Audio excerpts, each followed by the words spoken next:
adoption has been so important to me. When my husband went away to service, we thought we'd have a family when he came home, and I became involved in the process of children and child welfare, and decided that I really wanted to have a family, and I went to my OB, and he said, well, you're not going to have a child, so we need to think about adoption. Do you want to seek adoption? I'll refer you. And I said, no, I'm going to work with adoption. I love children so much.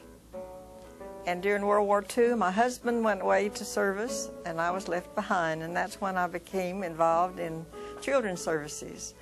Becoming involved in children's service, I started with the State Department of Public Welfare, and for a while I worked with the Public Assistance Program, and I did see children in AFDC families, children you knew that were going to have a difficult time.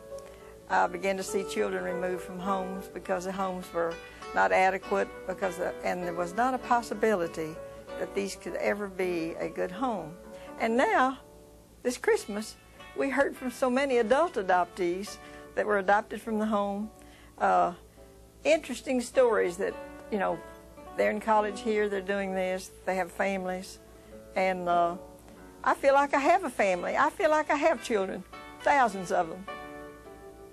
Oh, I think 8,000 or 9,000 children have been placed through people that I've worked with and connections I've had in the field of adoption. And also, I will tell you that a study has been made by National Committee for Adoption and have found that adoptive children basically have less problems than biological children. And of course, the real reason behind this is you have people ready to be parents. People want to be parents, and they give to their children what they need. Deep down in my heart, pray and have an ever longing that every child may have a home, and that home will be one that the people really want to parent. Our society must wake up and say that the most important resource we have are our children.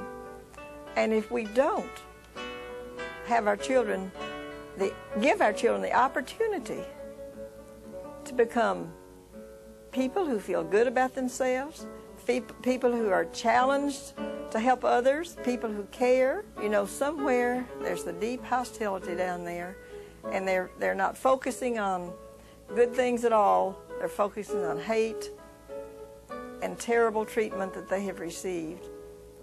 And I'm hoping that my next life, I can look down and see these children having what we all know a child needs, is a loving, caring home.